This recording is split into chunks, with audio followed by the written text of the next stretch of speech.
আসসালামু আলাইকুম প্রিয় দর্শক, আগামী ডিসেম্বরের মধ্যে শেখ হাসিনা দেশে ফিরে এসে দলের সিনিয়র নেতাদের নিয়ে আত্মসমর্পণ করবেন।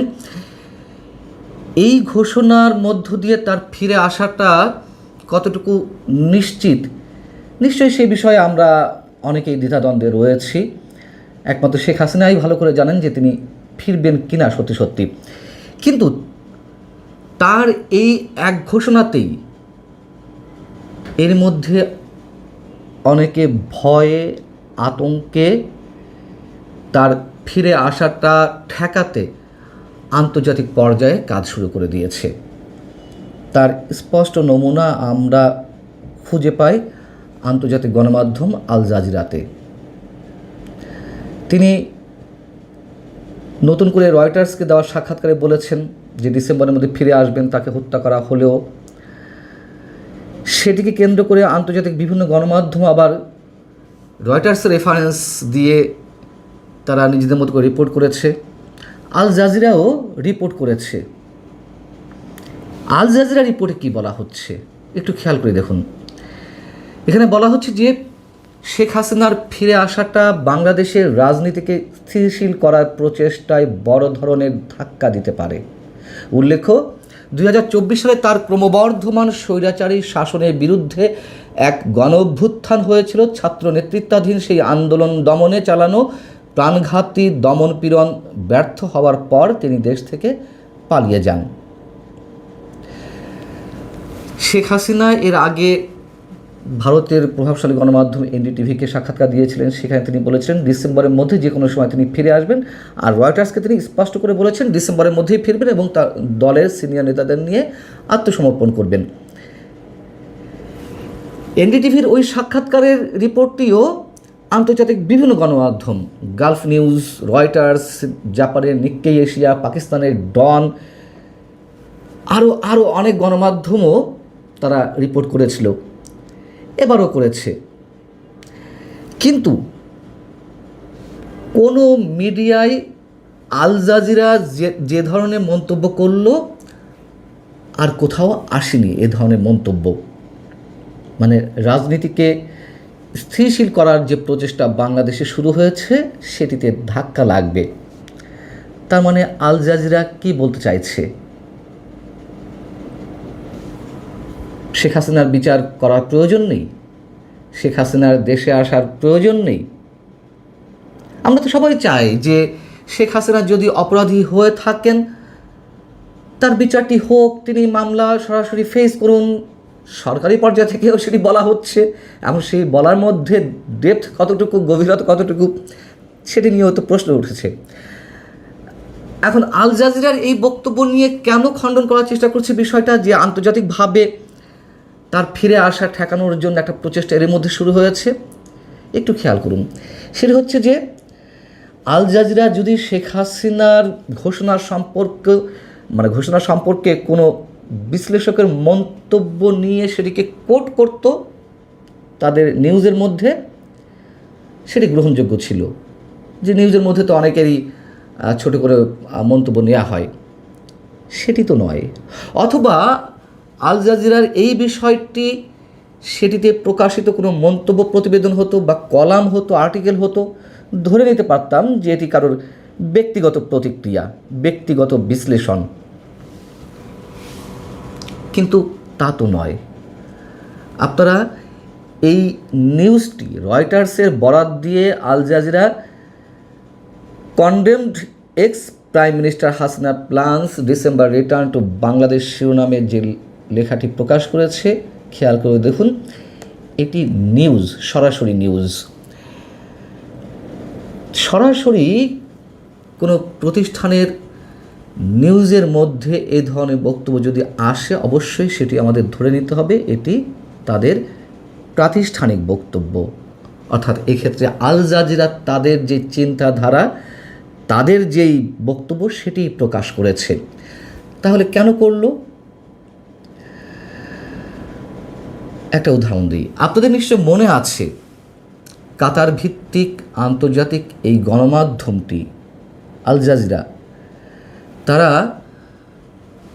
বাংলাদেশে যখন যুদ্ধাপরাধীদের বিচার প্রক্রিয়া শুরু হয় সেটিকে নানানভাবে প্রশ্নবিদ্ধ করার চেষ্টা করেছিল। যুদ্ধাপরাধীদের বিচার প্রক্রিয়া থামিয়ে দিতে তারা সব ধরনের পন্থা অবলম্বন করেছিল।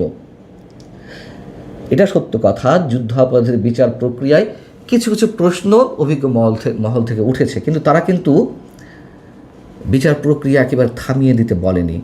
আল জাজিরাতে বাংলাদেশে মানবতা বিরোধী অপরাধের দায়ে অভিযুক্তদের বা যাদের ফাঁসি হয়েছে তাদের সবাইকে ইসলামিক স্কলার হিসেবে উল্লেখ করতো। ওই সময় বাংলাদেশে যুদ্ধাপরাধীর বিচারের যে সময়টি চলছিল সেই সময়ে অভিযুক্তদের ইসলামিক স্কলার হিসেবে তুলে ধরত। তার মানে আন্তর্জাতিক বিশ্বে এই গণমাধ্যমটি এই মেসেজ দেওয়ার চেষ্টা করছিল যে বাংলাদেশে যুদ্ধাপরাধের নামে যে বিচারটি হচ্ছে এটি আসলে তা নয়, এটি ইসলাম বিদ্বেষী মনোভাব থেকে ইসলামী পণ্ডিতদের হত্যা করা হচ্ছে। পাকিস্তানও ইসলামের দোহাই দিয়ে গণহত্যা চালিয়েছিল। আল জাজিরার সাথে তখন কাদের কানেকশন ছিল আমরা খুব ভালো করে জানি।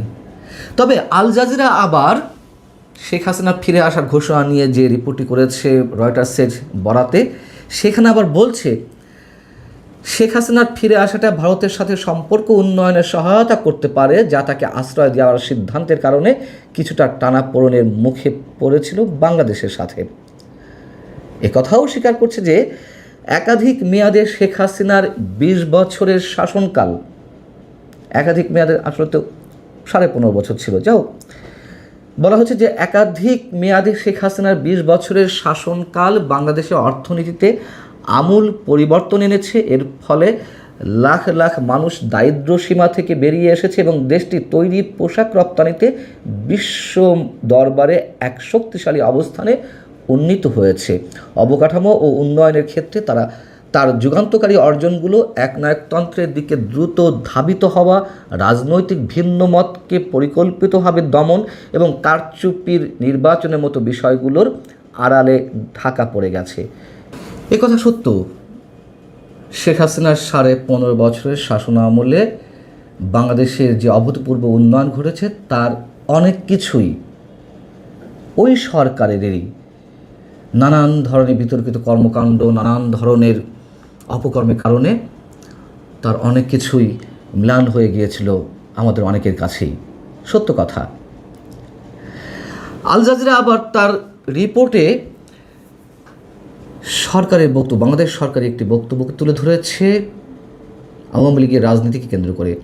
কয়েকদিন আগে আমাদের স্বরাষ্ট্রমন্ত্রী সালাউদ্দিন আহমেদ একটি অনুষ্ঠানে বললেন যে আওয়ামী লীগের রাজনৈতিক মৃত্যু হয়েছে, তার দাফন হয়েছে দিল্লিতে, সেটি এখানে তুলে ধরা হয়েছে। তো যদি দাফন হয়েই থাকে, আল জাজিরার মতন প্রতিষ্ঠান কেন শেখ হাসিনার ফেরা ঠেকাতে তারা উপযাজক হয়ে এই ধরনের মন্তব্য করছে যে তিনি ফিরলে বাংলাদেশের রাজনীতি উত্তপ্ত হয়ে পড়বে? এখানে বলা হচ্ছে যে বাংলাদেশ সরকারের পক্ষ থেকে শেখ হাসিনাকে ফিরিয়ে আনতে বারবার ভারত সরকারের কাছে দাবি জানানো হয়েছে, ভারত সরকার তা প্রত্যাখ্যান করেছে।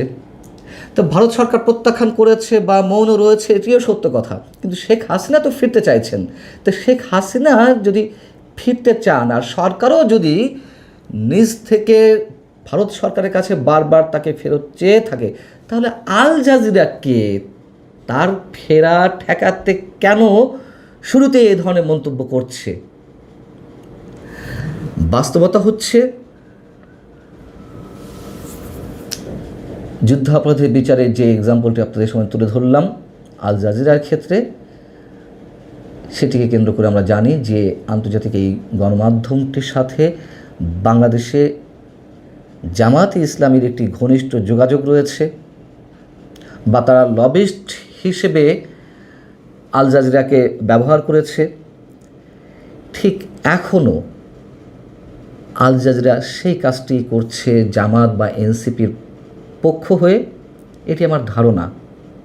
এবং এ কথাও তো সত্য, আমি শুরু থেকেই বলে আসছি যে শেখ হাসিনা ফেরত আসুন এটি ইউনূস সরকার চায়নি, এনসিপি এখনও চায় না, জামাত চায় না, সম্ভবত সরকারও, বিএনপি সরকারও চায় না। যা কিছু বলা হচ্ছে তার ক্ষেত্রে সবই কেবল রাজনৈতিক বাগাড়ম্বর।